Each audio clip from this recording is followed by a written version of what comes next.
वालेकुम। तो आज हमारा समर कैंप का डे 13 चल रहा है। हमने इन दिनों में बहुत कुछ सीखा ग्रामर पे, तो अब हम थोड़ा रिवीजन कर रहे हैं कि जो क्या मैंने जो पढ़ाया क्या वो बच्चों को या आपको समझ आ रहा है या नहीं। तो इसलिए लास्ट डे तौहीद और गुलाम वारसी ने हमें बताया कि लास्ट टेस्ट क्या था हमारा सब्जेक्ट एंड प्रेडिकेट्स। उस टेस्ट में हमने बताया कि क्विज में कैसे उन लोगों ने आंसर दिया। आज हमारा है काइंड्स ऑफ सेंटेंस में। तो पहले मैं थोड़ा बता दूंगी जिससे रहमत को आसानी हो सॉल्व करने में पेपर।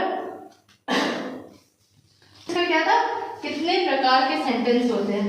तो हमारे पास होते हैं there are 4 kinds of sentences. ये मैंने पढ़ाया है, एक बार रिवाइज करवा दीजिए जिससे सॉल्व करने में आसानी हो। फर्स्ट आता है हमारा असर्टिव।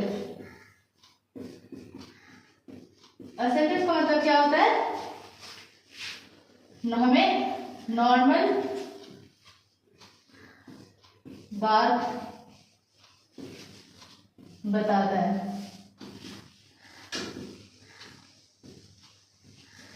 तो आसानी में स्टेटमेंट या इंफॉर्मेशन होता है, इसका मतलब इंफॉर्मेशन। तो हमारा काइंड ऑफ सेंटेंस का पहला है असर्टिव। असर्टिव सेंटेंस क्या होता है, यहाँ पे देखो मैंने रोमन हिंदी में लिखा है, नॉर्मल बात बताता है, मतलब कोई इंफॉर्मेशन देता है। समझ आया। सेकेंड आता है हमारा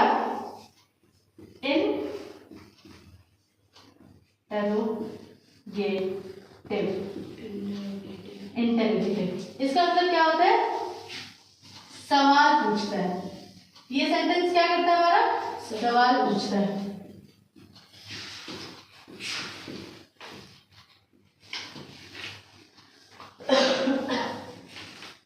क्वेश्चन। देखो ये सेंटेंस का नाम कितना डिफिकल्ट है, असर्टिव इंटरोगेटिव, बट इसका मतलब पढ़ने के बाद देखो कितना आसान हो जा रहा है कि बस इंफॉर्मेशन लेना है। इंटरोगेटिव में सिर्फ क्वेश्चंस वाले सेंटेंस, उसको बोलेंगे इंटरोगेटिव। थर्ड में आता है हमारा इम्पेरेटिव। इम्पेरेटिव का मतलब क्या होता है, याद है? इम्पेरेटिव का मतलब याद है, पहले बताई थी, कमांड देना, ऑर्डर या कमांड। हाँ, ऑर्डर एक ही बात होता है, कमांड और ऑर्डर एक ही बात होता है। जैसे कि प्लीज स्टैंड अप या शट योर माउथ या कुछ भी इस तरह का वो कमांड ही होता है, या ओबे your elders, obey the rules, ये सब कमांड ऑर्डर में ही आता है। ऑर्डर या रिक्वेस्ट, रिक्वेस्ट में भी आता है, जैसे कि please give me a pencil, ये हमारा रिक्वेस्ट है, ऑर्डर में नहीं आया। ऑर्डर या रिक्वेस्ट या एडवाइस देता है, एडवाइस।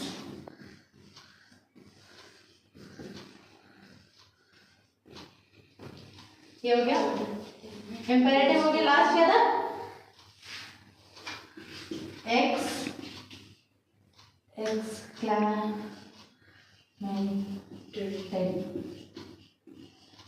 एक्सक्लेमेटरी मार्क जानती हो ना, इस तरीके से होता है, ऐसे ऐसे इस तरीके से होता है, इसको एक्सक्लेमेटरी मार्क बोलते हैं।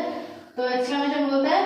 तो ये सेंटेंस का नाम है एक्सक्लेमेटरी। क्यों नाम है इसका, क्योंकि ये वो सेंटेंस होता है इमोशंस या फीलिंग सरप्राइज दिखाता है। वो होता है ना, हम लोग चौंक जाते हैं या फिर हम खुश हो जाते हैं किसी चीज को देखकर कि अरे मैं तो जीत गया ये मैच, तो मैंने किसी को स्टेटमेंट नहीं दिया, कोई इन्फॉर्मेशन नहीं दिया, कोई सवाल नहीं किया। ये एक्सक्लेमेटरी में आता है। क्यों, क्योंकि हमने इमोशंस दिखाया कि हम कितने खुश हैं। तो ये हमारे 4 प्रकार, मतलब 4 काइंड्स ऑफ सेंटेंस है, असर्टिव, इंटरोगेटिव, इम्पेरेटिव, एक्सक्लेमेटरी। कोई डाउट है? नहीं। अब क्वेश्चन रखूंगी, सॉल्व कर पाओगे? पक्का? देखिए अब हमने जितना कुछ बताया आपको, सब कुछ बता दिया असर्टिव, इंपेरेटिव, इंटरोगेटिव, एक्सक्लेमेटरी के बारे। तो आज जो हमारा क्विज है इसमें हमने 10 सेंटेंस लिखा है। आपको बताना है कि वो जो 4 सेंटेंस है उसमें से कौन सा सेंटेंस ये बन रहा है, जिससे हमें भी समझ आएगा कि जो हम पढ़ा रहे हैं तो क्या आपको समझ सेंटेंस है हाउ ओल्ड आर यू, मतलब क्या मतलब है, आप कितने साल के हो, सवाल पूछा गया है, राइट। तो यहाँ पे हमारे पास देखो 4 तरह के सेंटेंस है, इंफॉर्मेशन, कमांड, क्वेश्चन, इमोशंस। तो बताओ इसमें से कौन सा सेंटेंस आएगा? इंटरोगेटिव। इंटरोगेटिव क्यों आएगा? क्योंकि क्वेश्चन है, एक हाँ क्वेश्चन पूछा गया, तो लिख दो इंटरोगेटिव यहाँ पे नंबर 1 पे। नंबर 1 दो, हाँ INTE वाला O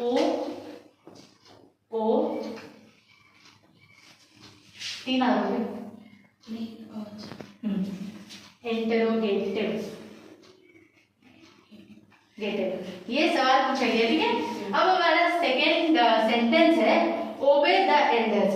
इसका मतलब क्या होता है?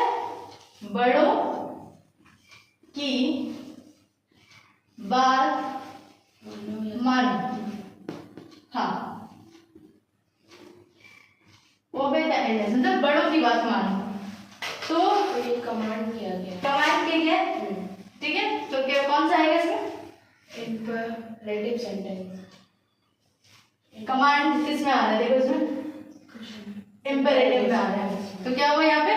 इंपरेटिव सेंटेंस लिख दो, क्योंकि हमें यहाँ पे कमांड दिया गया कि हमें माननी है वो बात, कि बड़ों की बात माननी पड़ेगी।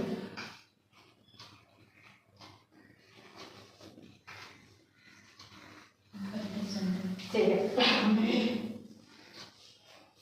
यहाँ पे देखो रानी इज एन इंटेलिजेंट स्टूडेंट, मतलब रानी एक बहुत अच्छी स्टूडेंट है। पढ़ाई में जो अच्छी होती है उसको इंटेलिजेंट बोलते हैं, जिसका जहन अच्छा होता है, उसको पढ़ाई याद हो जाती है, पढ़ाई समझ आ जाती है।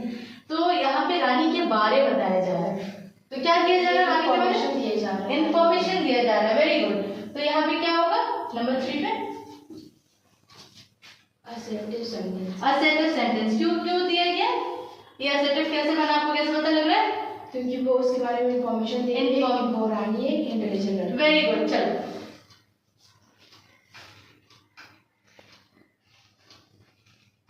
ये हो गया असर्टिव। अब देखो, अब बोथ में आ रहा है gold is a costly metal, मतलब गोल्ड एक कॉस्टली मेटल है, उसका दाम ज्यादा है। तो यहाँ पे भी सोना के बारे बताया जा रहा है, कॉस्टली मतलब महंगा। तो ये जो मेटल है जिससे मतलब गोल्ड बन रहा है वो बहुत ज्यादा महंगा है, तो ये हमें क्या कर रहा है, क्या दे रहा है गोल्ड के बारे में? इंफॉर्मेशन दे रहा है। क्या होगा वहां पे? Assertive sentence. वेरी गुड, चलो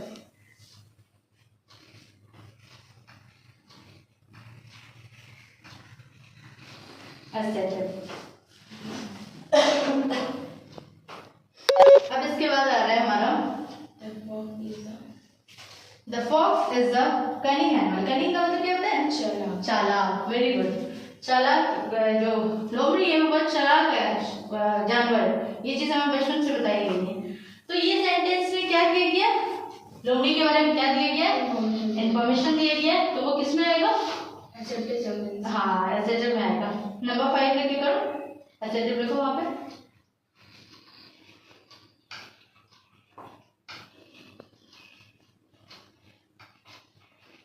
चलो अब आ रहा है number 6, where are you going? तुम कहाँ जा रहे हो? तुम कहाँ जा रहे हो, मैं तुमसे पूछ रही हूँ, तो ये किसमें आएगा? इंटरोगेटिव में। इंटरोगेटिव में आ रहा है, वेरी गुड। इंटरोगेटिव में क्वेश्चंस आते हैं, यहाँ क्वेश्चन मार्क का इस्तेमाल है, तो ये हो गया इंटरोगेटिव। चलो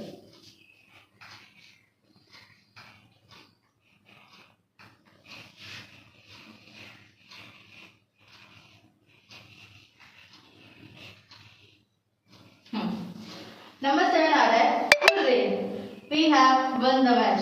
हुर्रे, हम मैच जीत गए। तो ये एक फीलिंग जाहिर कर रहा है, यहाँ पे एक्सक्लेमेटरी मार्क्स है,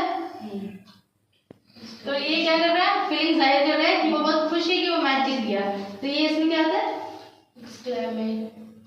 एक्सक्लेमेटरी, वेरी गुड। चलो लिखो इस सेंटेंस को क्या होता है? Exclamatory sentence.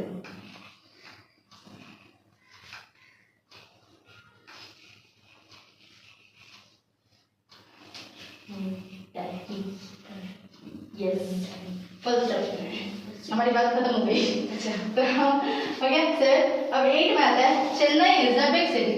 चेन्नई एक बहुत बड़ा शहर है। तो ये चेन्नई के बारे में आपको इन्फॉर्मेशन दे रहे हैं। इन्फॉर्मेशन दिया जा रहा है। हाँ, असर्टिव में आ रहा है।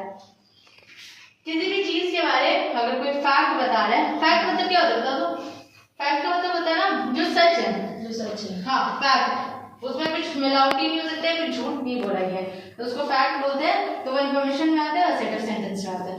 और Chennai is the big city ये एक जनरल फैक्ट है, ठीक है, असर्टिव हो गया। नंबर 9 में हमारा क्या है? आर यू फाइन, क्या तुम ठीक हो? तो ये क्वेश्चन है। क्वेश्चन है कि मैं पूछ रही हूँ क्या तुम ठीक हो? तो इंटरोगेटिव में आएगा। इंटरोगेटिव में।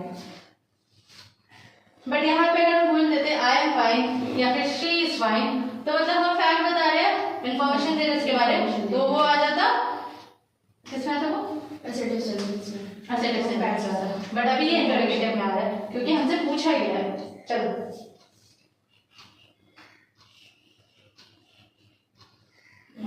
Spelling wrong.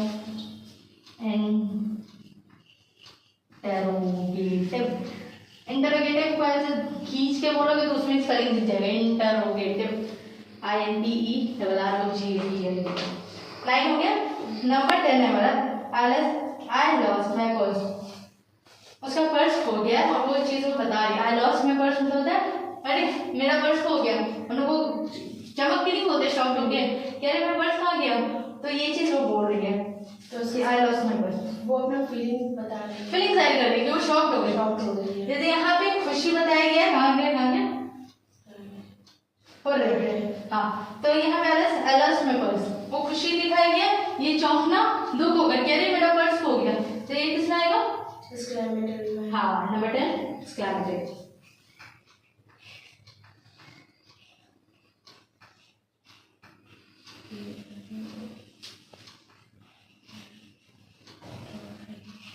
एक्सक्लेमेटरी।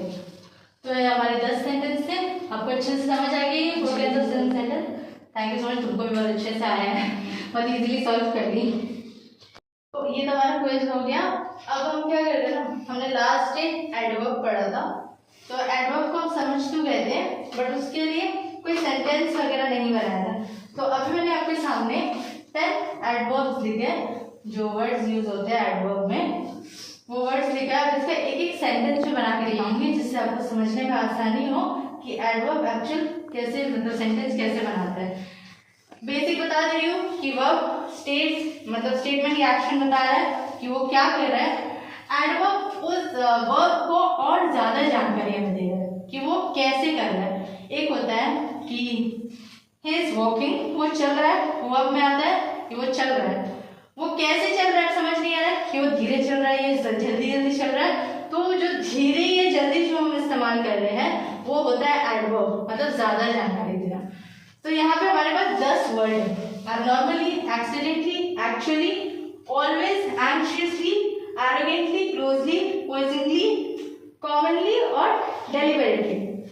तो ये सब वर्ड्स का मतलब आपको पता है? नहीं, चलो मैं लिख बताती हूँ। फर्स्ट आता है हमारा एबनॉर्मली, मतलब असामान्य तरीके से। असामान्य तरीके से, एक नॉर्मल होता है कि सामान्य, मतलब नॉर्मल जो हम सब है, हम लोग नॉर्मल है। तो एबनॉर्मल ये होता है जो सामान्य नहीं होता, जो नॉर्मल नहीं होता है, उसको बोलते हैं असामान्य तरीके से। इसका सेंटेंस हम बना रहे हैं।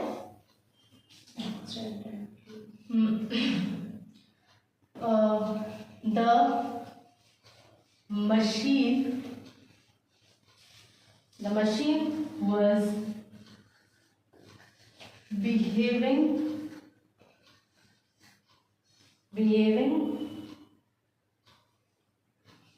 abnormally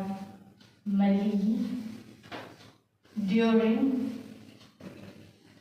test। इसका मतलब क्या है कि वो मशीन लड़का का नाम है। नहीं, मशीन लड़का नाम नहीं, मशीन मशीन होता है। अच्छा, वो मशीन। हाँ, कोई भी मशीन, जैसे हम कोई मशीन जब बनाते हैं तो पहले उसको टेस्ट में भेजते हैं ना, तो ये हमें बता रहा है the machine was behaving abnormally during test, मतलब टेस्ट के दौरान वो मशीन जो है वो सही से काम नहीं कर रही थी, मतलब नॉर्मली जैसे जिसके लिए जैसे हमने फोन बनाया, ठीक है, फोन में हम कह देते हैं कि एलसीडी सही से वर्क करे, हमें प्रॉपरली अच्छे से दिखे, कोई प्रॉब्लम ना हो, स्विच ऑन ऑफ करने में दिक्कत ना हो। कंप्यूटर में भी सेम, ऑन ऑफ करने में कोई दिक्कत ना हो, विंडोज सही से काम करे, ये सब चलता है ना। तो उसमें ना कुछ प्रॉब्लम आ रहा है, ब्लैक कर रहा है, चल नहीं रहा, ऑन नहीं हो रहा है, तो वो एबनॉर्मली वो नॉर्मली तरीके से नहीं काम कर रहा है, तो the machine was behaving abnormally during test. वो मशीन जो था वो असामान्य तरीके से, मतलब ऐसे टेस्ट के दौरान हो रहा था, सही से चल नहीं रहा था। ये हमारा फर्स्ट हो गया, ठीक है। अब सेकेंड हमारा आता है एक्सीडेंटली। एक्सीडेंटली मतलब क्या होता है? गलती से। गलती से का मतलब एक्सीडेंटली का हिंदी में क्या होता है? गलती से। तो हमारा सेंटेंस है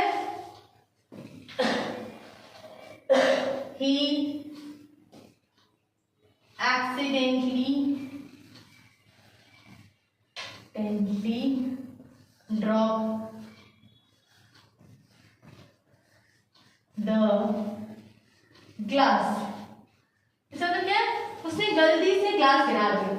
अगर ये चीज हम एक्सीडेंटली को हटा देते हैं तो ड्रॉप द ग्लास, तो उसने ग्लास गिरा दिया, सिर्फ इतना बड़ा वो वर्ब में आ गया। कैसे गिराया? गलती से गिरा दिया उसने। तो यहाँ पे हमने एक्सीडेंटली का इस्तेमाल किया, जो वर्ब के बारे में और ज्यादा हमें जानकारी दे रहा है, जिससे गलती हो गई, तो ये हमारा एडवर्ब होता है। थर्ड क्या आ रहा है? एक्चुअली। एक्चुअली का तो क्या होता है? एक्चुअली मतलब अचानक से नहीं, सच में। अच्छा, सच में। सच में, ये हमारा आता है एक्चुअली। एक्चुअली का हम सेंटेंस बनाते हैं। Number 3,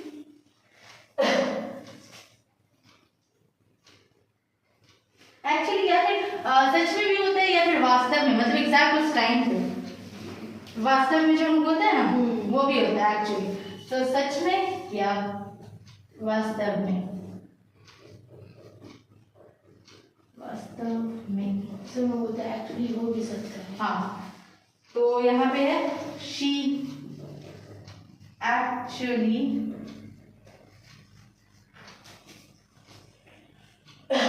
completed the work on time.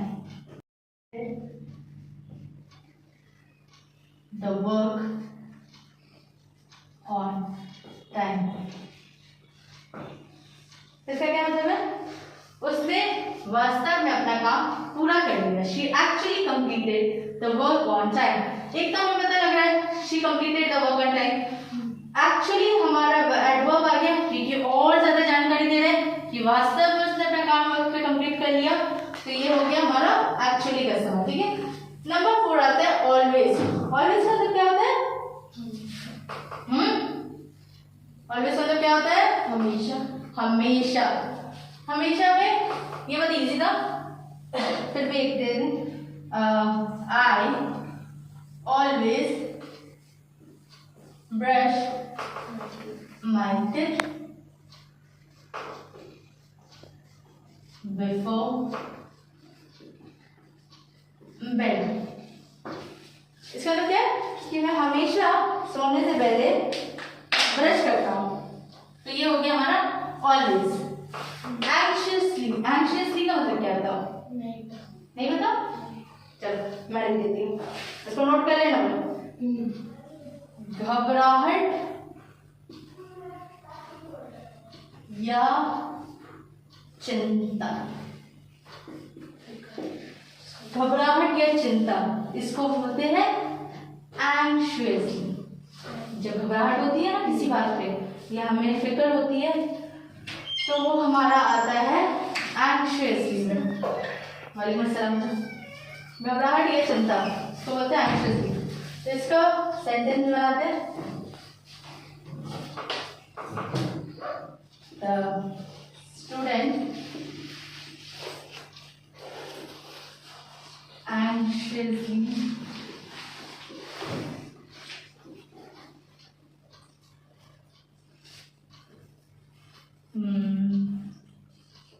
waited anxiously for the results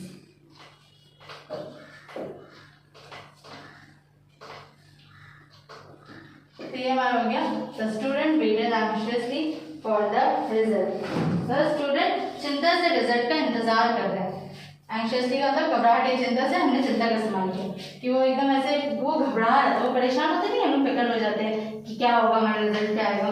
तो ये हमारा एडवर्ब वो वेट कर रहा है, ये हमें इंफॉर्मेशन दे रहा है वर्ब, और घबराहट से चिंता कर रहा है, तो उसको क्या होता है एडवर्ब। ठीक है। अब 6 नंबर पे आता है एरोगेंटली। एरोगेंटली का मतलब क्या होता है? तो एरोगेंटली मतलब घमंडी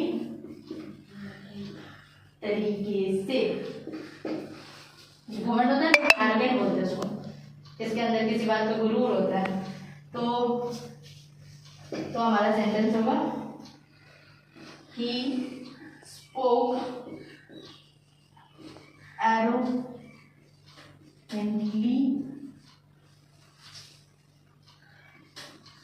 to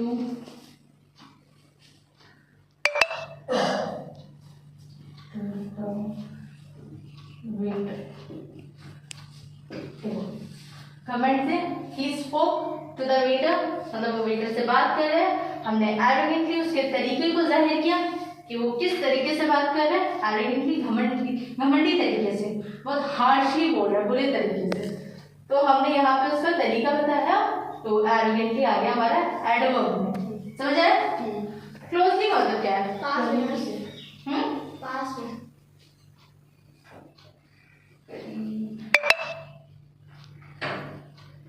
तरीके से, या फिर करीब तरीके से होगा, या ध्यान से।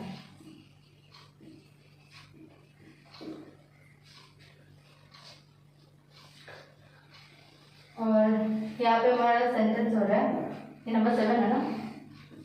Please listen closely to the information.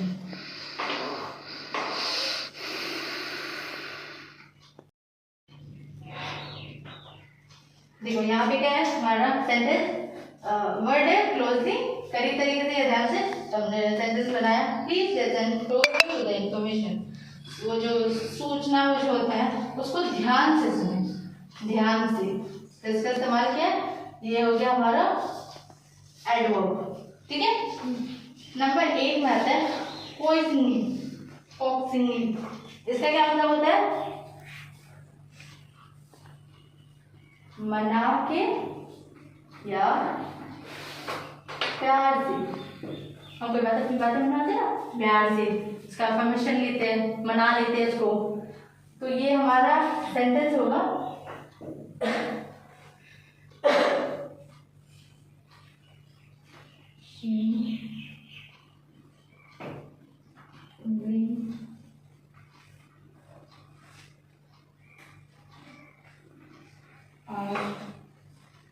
her mom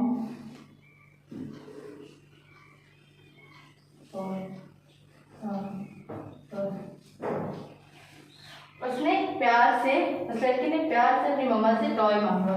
She coaxingly asked her mom for a toy. ठीक है।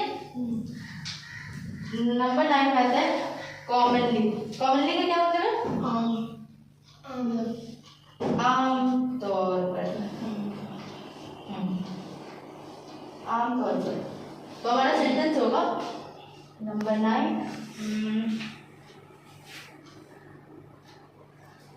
the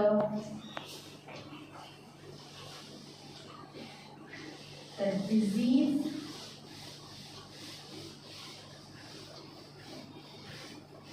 is commonly found in children.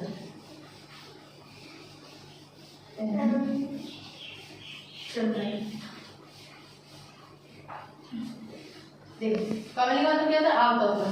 तो हमने sentence the disease is commonly found in children, मतलब ये जो बीमारी है, डिजीज मतलब बीमारी होता है, तो ये जो बीमारी है ये आमतौर पर बच्चों पे पाया जाता है। तो ये जो आमतौर पे मतलब कॉमनली ये वर्ड यूज हुआ, तो ये हमारा एडवर्ब हो गया। ठीक है, लेकिन यहाँ पे वर्ब कौन सा? हाँ, यहाँ पे वर्ब कौन सा? वर्ब में the disease is found in children. Disease मुझे बीमारी उसको होगी, एक्शंस बता रहे हैं इसको क्या हो रहा है, उसको बीमारी होगी। तो ये हमारा वर्ब हो गया। और कॉमनली मतलब आमतौर पे ये हमारा एडवर्ब हो गया। एडवर्ब क्यों हो गया? क्योंकि वर्ब को के बारे में वो ज्यादा जानकारी दे रहा है। चिल्ड्रन नाउन वगैरह ये सब नाउन में आ गया, ये वर्ब में आ गया एक्शन, और कॉमनली ये एडवर्ब में आ गया। डेलिबरेटली इसका मतलब क्या होता? जान बूझ कर। जान बूझ कर का मतलब तो पता होगा, तो इसका इंग्लिश वर्ड होता है डेलिबरेटली, मतलब जान बूझ कर। जिसको पता होता है जब भी वो चीज कर रहा है, ठीक है, वो होता है। तो इसका सेंटेंस होगा हमारा नंबर 10, ही यहाँ पे जगह